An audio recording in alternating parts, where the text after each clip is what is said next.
भद्राये नियताः प्रणताः स्मतां सर्वमङ्गलमाङ्गल्ये शिवे सर्वार्थसाधिके शरण्ये त्र्यम्बके गौरी नारायणी नमोऽस्तुते। देहि सौभाग्यमारोग्यं देहि मे परमं सुखं रूपं देहि देहि यशो देहि दिशो जहि। ओम श्री मात्रे नमः। अवधूत चिंतन श्री गुरुदेव दत्त सद्गुरुनाथ महाराज की जय। जय जय रघुवीर समर्थ। काल आपण तृप्ताये नमः या मंत्राचं विवेचन ऐकलं. तृप्ता या नामाचा सर्वंकष विचार आपण केला. भक्त काम कल्पद्रुम असं देवाला म्हणतात, कारण तो भक्तांच्या सर्व इच्छा पूर्ण करतो, त्याला तृप्ती देतो. हे कसे ते लक्ष्मीने इंद्राला समजावून सांगितलं आहे. तिचं प्रेमस्वरूप, दाता स्वरूप, अंतर्यामी, तृप्त असल्याचे समाधान हे सर्व यातून आपल्याला कळते. आणि या मंत्राच्या उपासनेने उपासकही तृप्त होतो हे पाहिले. आज आपण तर्पयंती या नामाचं असंच चिंतन करणार आहोत. त्याचा अर्थ, महात्म्य हे सगळं आपण बघूया आज. श्लोक 104 उत्तरार्ध ते 111व्या श्लोकाचा पूर्वार्ध असं याचं विस्तृत विवेचन आहे. या ठिकाणी लक्ष्मी इंद्राला सांगते की मला त्याच गुणांनी तृप्त करते आणि त्याच गुणांनी भगवान विष्णूलाही तृप्त करते, आनंद देते. लक्ष्मीनारायण परब्रह्मस्वरूप आहेत, निर्गुण निराकार आहेत. परब्रह्माची अहंता लक्ष्मी आहे, नारायणाची सिसृक्षा लक्ष्मी आहे. त्रिगुण सृष्टी तिच्यापासून उत्पन्न होते. तिच्यातील गुणांमुळे सृष्टीमध्ये उत्पत्ती आदी कार्य केल्यामुळे लक्ष्मी तृप्त होते. तर आपलं काम व्यवस्थित केलं की आपण जसं तृप्त होतं, पण लक्ष्मीचं काम जास्ती मोठं आहे, विश्वात्मक आहे. विश्व तयार करायचं आहे, सृजन करायचं आहे. आणि त्यासाठी ती त्रिगुणात्मिका जी मायास्वरूप आदिमाया किंवा आदिशक्ती आहे, तिच्यापासून हे सगळं निर्माण करायचं हे तिचं मोठं असं काम आहे. ते काम केल्याने ती तृप्त होते. म्हणून ती म्हणते की मला गुणांनी तृप्त करते. आपल्या गुणांमुळे लक्ष्मी तिरोभाव, सृष्टी, उत्पत्ती, स्थिती, संवृत्ती, अनुग्रह ही कार्य करते. ही तिची नित्यकार्य आहेत. आता ही कोणती आहेत? लक्ष्मीतंत्राची प्रस्तावना थोडी आपल्याला बघावी लागेल. लक्ष्मीचे कार्य पंचविध आहे. तिची कार्यपद्धती 5 विभागामध्ये असते. ती अशी: तिरोभाव, सृष्टी, स्थिती, संवृत्ती आणि अनुग्रह. तर ते काय आहे ते आपण बघूया. लक्ष्मी, आता तिरोभाव पहिला. लक्ष्मीचं जे आत्मस्वरूप आहे, स्वरूप आहे, ते ज्ञान आनंदमय असं आहे. आता ज्ञानाला काही आकार वगैरे नसतो ना, नाव आकार असं काही नसतं. आणि आनंदाला सुद्धा काही नसतं, म्हणजे निर्गुण निराकार अदृश्य आहे ते, हो ना. त्यामुळे शुद्ध शक्तीच्या ठिकाणी अन्यत भाव केला जातो, दुसरं काहीतरी पाहिलं जातं. शिंपी आणि रजत शिंपी किंवा रज्जू सर्प अशी वेदांतामध्ये उदाहरणं आहेत. त्रिगुणात अडकलेले जीव हे शुद्ध रूप जाणू शकत नाहीत. अविद्येच्या प्रभावाने ते स्थलकालबद्ध, अज्ञानी आणि असमर्थ असतात. तिचं रूप, आपण त्रिगुणात आहोत त्यामुळे आपण हे तिचं रूप जाणू शकत नाही. त्यांच्या कर्मवासनेमुळे ते असं बनतं. ते का नाही जाणू शकत? तर कर्माची वासना त्याच्यामध्ये आहे, त्यामुळे ते स्थलकालबद्ध असतात, अविद्या मायेने युक्त असतात, त्यामुळे ते जाणत नाहीत. आदिशक्ती जरी सर्वतंत्र स्वतंत्र असली तरी जीवांना त्यांच्या कर्मामुळे सुखदुःख भोगावं लागतं. ती चितशक्ती भोगता होते. जीवांना भोग घेण्यासाठी म्हणून वैविध्यपूर्ण निर्मिती करते. भोग्य आणि भोगता हे दोन्ही पण तीच आहे. खरं म्हणजे तीच स्वतः दोन होते. जीवनमरणाच्या फेऱ्यामध्ये ती अडकते, म्हणजे ही चितशक्ती जीवरूपाने जीवनमरणाच्या फेऱ्यामध्ये अडकते. या शक्तीची 5 पर्व आहेत: अविद्या, अस्मिता, राग, द्वेष, अभिनिवेश. हे आपल्याला योगदर्शन आठवलं असेल, 2ऱ्या विभागामधलं 3रं हे सूत्र आहे. याला योगशास्त्रामध्ये 5 क्लेश म्हणलेत. पंचक्लेश हा असा उल्लेख आहे तिथे. कोणता? अविद्या, अस्मिता, राग, द्वेष, अभिनिवेश. आता आपण सृष्टी म्हणजे तिरोभावाचा अर्थ अदृश्य आहे, ती आपल्याला समोर दिसत नाही. सृष्टी कशी आहे? शुद्धाध्व आणि अशुद्धाध्व आणि मिश्र अशी पण आहे. अध्व म्हणजे मार्ग, शुद्ध मार्ग, अशुद्ध मार्ग आणि मिश्र मार्ग असं म्हणूया. शुद्ध, अशुद्ध आणि मिश्र अशी निर्मिती आहे. शुद्ध निर्मितीमध्ये कोण आहे? देव, देवी आणि त्यांचे अवतार. जीवांना कर्मबंधनातून सोडवण्यासाठी असे त्यांचे अवतार होतात. याच्यासाठी पुराणं आपल्याला पाहायला हवीत. सगळे देवांचे अवतार त्यामध्ये आपल्याला दिसतात, देवाचे, देवीचे सगळे. आणि ते अवतारांची आपण उपासना करतो. त्यामुळे जीवांनी ज्याची उपासना करावी असे ते अवतार आहेत. मिश्र निर्मितीमध्ये काय आहे? तर ब्रह्मा, विष्णू, महेश हे 3 प्रमुख देव आहेत, त्यांच्या पत्नीसह आहेत. ज्ञानबरोबर सत्व, ऐश्वर्याबरोबर रज, शक्तीबरोबर तम असे हे 3 गुण निर्माण झाले. मग ब्रह्मांड, त्याच्यामध्ये असणारं जल, त्यातील नारायण, त्याच्या नाभीतून ब्रह्मदेव उत्पन्न झाला. याचं रूप म्हणजे हिरण्यगर्भ किंवा विराट होय. तस्मात विराड जायत विराजो अधिपुरुषः असं पुरुष सूक्तामध्ये आहे. अशुद्ध निर्मिती ही जीवोत्पत्ती आहे. सांख्यांप्रमाणेच ह्यात तत्त्व आहेत, पण या ग्रंथामध्ये 25 ऐवजी 35 तत्त्व दिलेली आहेत. मागे आपण पाहिलं की वेगवेगळी तत्त्व सांख्यांची 25 आहेत, गीतेमध्ये 36 आहेत, दासबोधामध्ये 82 तत्त्व सांगितली आहेत. तसं इथं 35 आहेत. ती कोणती आहेत? तर भगवान, नभ, पुरुष, शक्ती, नियती, काल, सत्व, रज, तम, माया, प्रसूती, प्रकृती, स्थूल पंचमहाभूत, सूक्ष्म पंचमहाभूत अशी 10 महाभूत आहेत, 10 इंद्रिये आणि अंतःकरणत्रय. आता हे काय आहेत तत्त्व? थोडक्यामध्ये आपण माहिती पाहणार आहोत. पहिलं आहे कोणतं? भगवान. भगवान हा कसा आहे? निरंबोध, निरंबोध अंबराभास म्हणजे निरभ्र आकाशाप्रमाणे. निष्पंद आहे, म्हणजे त्या ठिकाणी व्हायब्रेशन अजिबात नाही, कुठलाही स्पंद नाही. स्वच्छ, स्वच्छंद, चैतन्य, सदानंद, महोदध म्हणजे व्यापक, देशकालादींनी परिच्छिन्न नसलेला म्हणजे सर्वत्र समावस्थित असा परमात्मा सनातन असा आहे. याचा आपण श्लोक बघूया. लक्ष्मीतंत्रातला 7व्या अध्यायातला 2रा आणि 3रा श्लोक आहे. लक्ष्मी ही भगवंताची परा अहंता, भगवत्ता, सनातनी, नारायणी, परा, सूक्ष्मा, निर्विकल्पा, निरंजना, ज्ञान इत्यादी षड्गुणांचा सागर असलेली अशी आहे. 4 सुरेश्वर मी आपल्याला व्यूहरूप सांगितली होती, आपल्याला आठवत असेल. वासुदेव, संकर्षण, प्रद्युम्न, अनिरुद्ध हे भगवान आहेत. आता नभ. नभ म्हणजे कोणतं? परमव्योम नभ. परमव्योम म्हणजे नभ. आपण मागे बघितलेलं आहे, सिद्धांत पद्धतीमधलं व्योम काय आहे ते आपण पाहिलं. इथं सर्व देव स्वतःला कार्यपरत्वे विभागून लक्ष्मीसह राहतात. पुरुष काय आहे? तर कूटस्थ, भोक्ता, सर्वज्ञ, सर्वतोमुख, आपल्या अंशाने जीव म्हणून प्रसारित झालेला सनातन असा आहे. इथे भगवद्गीता आपल्याला आठवते. शक्ती. महालक्ष्मी ही आद्यशक्ती आहे. नियती काय आहे? तर ही महाविद्या, महासरस्वती आहे. काल काय आहे? ही महाकाली आहे. सत्व हा गुण सुखरूप, स्वच्छ, ज्ञानपर व लघु म्हणजे हलका आहे.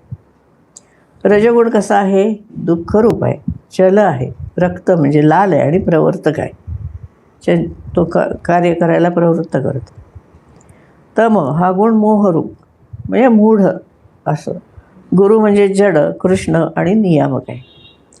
माया, प्रसूती आणि प्रकृती हे त्रिक जे आहे ते विश्व स्पष्ट करणार आहे.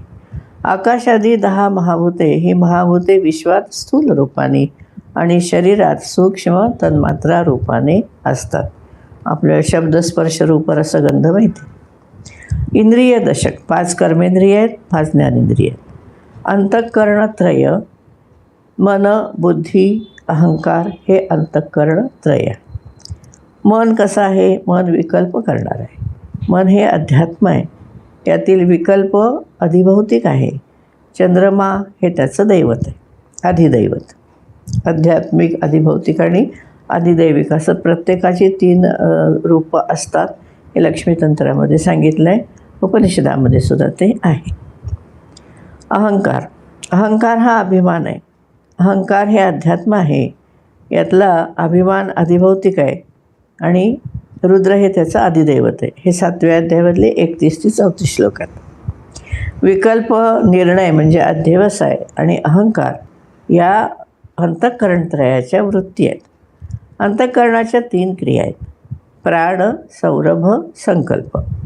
ज्ञानेंद्रिय ज्ञान घेतात.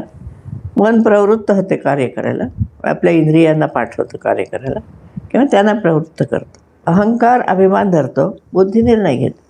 अशा प्रकारे कर्मेंद्रिय प्रवृत्त होतात. वृत्ती, क्रिया आणि इंद्रियांची प्रवृत्ती ह्या 3ही अंतःकरणाच्या दशा आहेत. याप्रमाणे अंतःकरणाची 4थी दशा म्हणजे मेय किंवा भावरूप. भाव असतो ना, भाव मनी नाही भाव देवा मला पाव, माहिती, भाव तिथे देव. भावदशा ही सुद्धा 2 प्रकारची आहे बरं का. बाह्यदशा व अंतर्व्यवस्था. बाह्यदशा म्हणजे निळं पिवळं वर्ण आपल्याला दाखवणारी, आणि अंतर्दशा म्हणजे आपल्या अंतःकरणामध्ये सुखदुःखाची जाणीव देणारी स्थिती.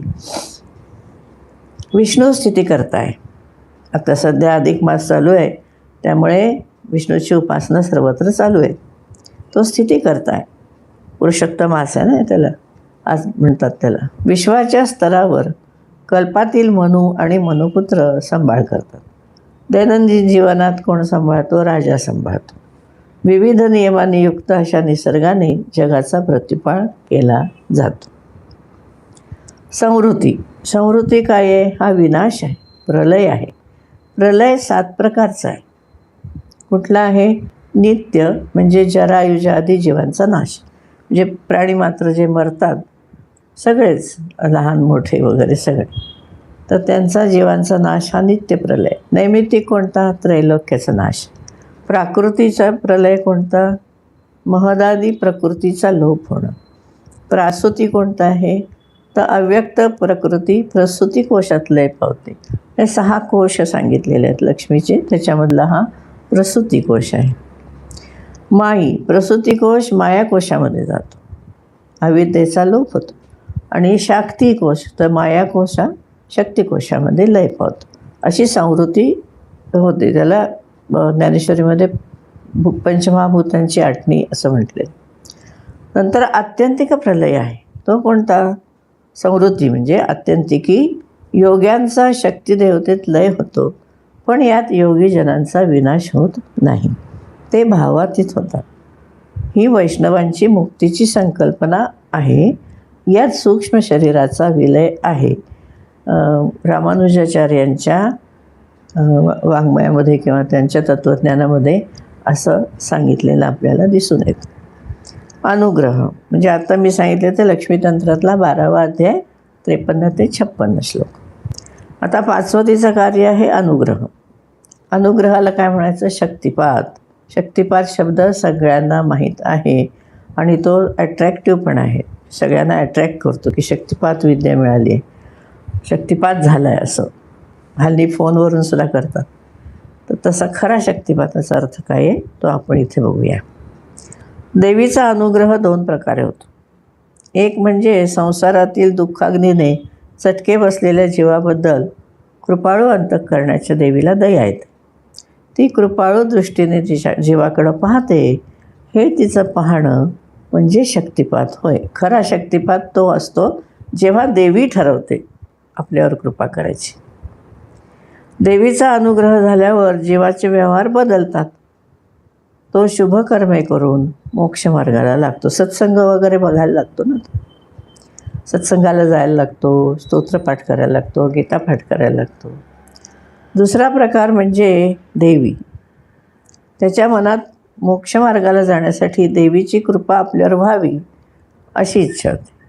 देवी काय करते? त्याच्या मनामध्ये मोक्षमार्गाला जाण्यासाठी देवीची कृपा आपल्यावर व्हावी अशी इच्छा निर्माण करते देवी. म्हणजे शेवटी देवीनीच आपल्याकडे पाहावं लागतं. तो शक्तिपात पहिला, नंतर गुरु वगैरे आपल्याला भेटतो. त्यायोगे तो जीव सत्संग, सत्शास्त्र श्रवण आदी करून देवीची कृपा प्राप्त करून घेतो. हा मार्ग जो क्रमायचा आहे त्याला देवीने आपलं मंत्ररूप, जप, पुरश्चरण वगैरे सगळं तिने सांगितलेलं आहे. तेव्हा अशी ही देवीची 5 कार्य आहेत. एक मिनिट. तर ती अशा प्रकारे कार्य करून संतुष्ट राहते आणि भगवंताला पण संतुष्ट करते. ही कर्मे केल्याने ती स्वतः समाधानी राहते.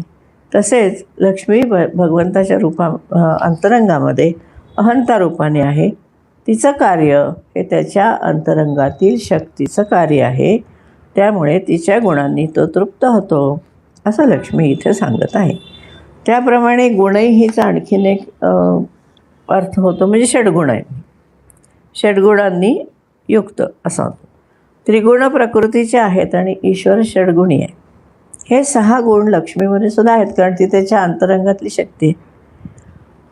त्रिगुणात्मिका प्रकृतीत ही त्या गुणांचा अल्पांशाने प्रत्यय येतो. आपल्यासारख्या जीवांमध्ये सुद्धा हा प्रत्यय येत असतो. यश, श्री, औदार्य, बल, वीर्य, तेज किंवा ज्ञान, वैराग्य हे सगळे गुण आपल्यामध्ये सुद्धा थोड्याफार प्रमाणामध्ये सगळ्यांमध्ये असतात, म्हणजे अंशात्मक का होईना. या गुणांचं मूळ स्थान कुठे आहे? ज्ञानामध्ये. ज्ञान हा प्रमुख आहे. लक्ष्मी ज्ञानरूप आहे. या गुणांनी ती स्वतः तृप्त असते आणि त्याच गुणांनी भगवंताला ती तृप्त करते. त्यांनी तो भगवंतही तृप्त असतो. हा जो श्लोकार्ध आहे तिथून आपण तर्पयंतीचं विवेचन पाहत आहोत. हा एक अर्थ झाला की आपल्या गुणांनी ती तृप्त करते, स्वतः तृप्त असते, भगवंताला तृप्त करते. यामध्ये मग देवीची 5 कार्य पण आली. पुढे ती म्हणते की आता हे कुंडलिनी संदर्भात अर्थ आला तर्पयंतीचा. पंचप्राणांच्या प्रेरणेने मी देहरूपी समुद्रातील 72,000 नद्यांना रस पुरवून तृप्त करते. आता इथे रूपक केलेलं आहे. ते कसं केलं आहे? तर देहरूपी समुद्र म्हटले आणि त्याच्यामध्ये 72,000 नद्या म्हणजे ह्या नाड्या आहेत रक्त पुरवठा करणाऱ्या. रस पुरवून तृप्त करते म्हणजे रस पुरवते, रक्ताभिसरण करते. या श्लोकामध्ये देवी शरीरांतर्गत तृप्तता कशा प्रकारे देते ते सांगितलं आहे. मानवी शरीरात आणि प्राण्यांच्या शरीरात रक्तवाहिन्यांचं जाळं आहे. यातून रक्ताभिसरण होतं. अवयवांना ताकद पुरवण्यासाठी सर्व पेशींना प्राणवायूचा पुरवठा केला जातो. या रक्तवाहिन्यांना योगशास्त्रात नाडी असं म्हटलं आहे. योगशास्त्रानुसार शरीरात 72,000 नाड्या आहेत. सिद्धसिद्धांत पद्धती या ग्रंथामध्ये या नाड्यांविषयी माहिती दिली आहे. ती माहिती अशी आहे. शरीराला 10 द्वार आहेत. या 10 द्वारापर्यंत 10 प्रमुख नाड्या येतात. त्यांची नावं आणि द्वारं अशी आहेत. इडा आणि पिंगला ह्या नासद्वारात वाहतात. 2 नाकपुड्या ज्या आहेत, इडा पिंगला, चंद्रनाडी, सूर्यनाडी असे म्हणतात त्याला. सुषुम्ना जी आहे मोठी नाडी, सगळ्यात नाड्यांची नायिका म्हटले तिला, ती तालू मार्गाने ब्रह्मरंध्रात वाहते, म्हणजे तिथपर्यंत जाते ब्रह्मरंध्रापर्यंत. मूलाधार ते ब्रह्मरंध्र एवढा तिची पूर्णतः मेरुदंडामधून जाते. सरस्वती मुखाच्या द्वारे वाहते. आपण म्हणतो ना सरस्वती त्यांच्या मुखात आहे ना. जे चांगले वक्ते असतात, जे ज्ञानी असतात, ते सरस्वती नाडी जी आहे ती मुखाच्या द्वारे. पुषा आणि अलंपुषा ह्या 2 नाड्या चक्षुद्वारापर्यंत वाहतात. म्हणजे दोन्ही डोळ्यांमध्ये 2 नाड्या येतात. एकीचं नाव आहे पुषा, दुसरीचं नाव आहे अलंपुषा. आता गांधारी आणि हस्तिजिव्हा ह्या आणखी 2 नाड्या आहेत. ते कर्णद्वारामध्ये वाहतात. म्हणजे दोन्ही कानांकडे 2 नाड्या जातात. एक गांधारी आणि एक हस्तिजिव्हा. कुहू नावाची नाडी आहे ती गुदद्वारामध्ये जाते. आणि शंखिनी ही लिंगद्वारे वाहते आणि ती दंडमार्गाने ब्रह्मरंध्रांपर्यंत वाहते. अन्य नाड्या ज्या आहेत त्या रोमकूपात, म्हणजे आपल्याला जे लव असते तिथंपर्यंत सगळ्या जातात. तर यामध्ये सिद्धसिद्धांत पद्धती 1:67 आणि 3:11-12 असं त्याच्यामध्ये उल्लेख आलेला आहे. तसंच गंगा यमुनादी ज्या नद्या आहेत त्या वरील नाड्यातनं कशा वाहतात ते कसं सांगितलं आहे बघा. पिनसा जी आहे नदी ती गांधारीमध्ये वाहते, गंगा इडा नाडीमध्ये आहे, यमुना पिंगला नाडीत आहे, चंद्रभागा हस्तिजिमेत, सरस्वती कुहेमध्ये, शतरुद्रा म्हणजे शरयू सतलज, शतरुद्रा म्हणजे सतलज ती अलंबुशेत, पिपासा यशस्विनीत, श्रीरात्री व नर्मदा शंखिनीमध्ये अशा 9 नाड्यामध्ये 9 नद्या वाहतात. आणि दुसऱ्या ज्या ऋषिकुल्यादी नद्या आहेत आणि समुद्रगामी कनिष्ठ नद्या आहेत त्या पिंडात आणि इतर 72 नाड्यामध्ये वास्तव्य करतात. आता हे रूपक आहे. 72,000 नाड्यांचा उल्लेख इथं देवीने केला आहे. ते रूपक अलंकार आहे. देहाला सागर असं म्हटलं आहे, नाड्यांना नद्या असं म्हटलं आहे आणि 72,000 नद्या देहरूपी समुद्राला मिळतात असं म्हटलं आहे. या नद्यांचं पाणी म्हणजे रस असं म्हटलं आहे. देवी हा रस प्राणांच्या प्रेरणेने नद्यांना पुरवते असं इथं निदर्शित केलं आहे. शरीरात 5 मुख्य प्राण आणि 5 उपप्राण असतात. दासपदामध्ये प्राण, अपान, व्यान, उदान, समान, नाग, कूर्म, कृकल, देवदत्त, धनंजय अशी त्यांची नावं दिलेत. ध्यानबिंदू उपनिषदात पण याचप्रमाणे प्राणांची नावं दिलेली आहेत. दासपदामध्ये असं म्हणलं आहे की प्राण, अपान आणि व्यान, 4था उदान, 5वा समान, नाग, कूर्म, कृकल, जाण, देवदत्त, धनंजय, श्रीराम. दासबोध 5-5-32 असं आहे. आणि ध्यानबिंदू उपनिषदामध्ये सुद्धा ही प्राणांची नावं अशा प्रकारे दिलेली आहेत. हे प्राण सर्व शरीरभर रक्ताभिसरण करण्यास मदत करतात. म्हणून ह्या प्राणांना मी प्रेरणा देते, कारण ती चेतना आहे ना, चेतना असल्याशिवाय रक्ताभिसरण होणार नाही, असं ती मी प्रेरणा देते असं लक्ष्मी म्हणते. लक्ष्मी हे चैतन्य आहे. चैतन्याच्या अधिष्ठानामुळे प्राण चालतात. म्हणून तिच्या प्रेरणेने ते नाड्यांना, नद्यांना रस पुरवतात असं म्हटलं आहे. या रसाने नद्या भरतात, तृप्त होतात असं त्याचं भावार्थ. सौंदर्य लहरीमध्ये आचार्यांनी असं म्हटलं आहे की तुझ्या दोन्ही चरणकमलातून स्रवणाऱ्या अमृताच्या धारांनी तू देहातील सर्व नाड्यांना व देहाला तृप्त करतेस. त्याच्यामध्ये श्लोक असा आहे, सौंदर्य लहरीमधला श्लोक 10 आहे. कोणता आहे? सुधाधारा सायरैश्चरण विगुलांतर्विगलितैः प्रपंचम सिंचंती पुनरपिरसाम्नाय महसा. असा सौंदर्यलहरीमधला 10वा श्लोक आहे.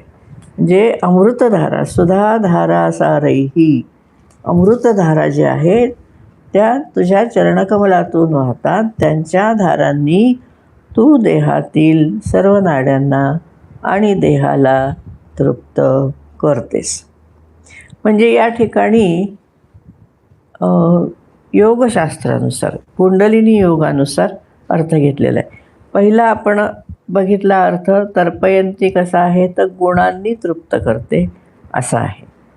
मग ते गुण कोणते, तिची कार्य कोणती ते पहिल्यांदा सांगितलं आहे. नंतर ती म्हणते की मी रसद्वारे, प्राणरसाद्वारे, प्राणांच्या साह्याने देहरूपी समुद्रामधल्या 72 नाड्यांना रस पुरवते. म्हणजे चांगलं रक्ताभिसरण जे होतं ते योगशास्त्रानुसार, कुंडलिनी योगानुसार सांगितलेलं आहे. इथंपर्यंत आपण पाहिलं. उद्या आपण पाहणार आहोत ते पुढे योगाचा संदर्भ आहे आणि बरंचसं त्याचं विस्तृत असं विवेचन आहे.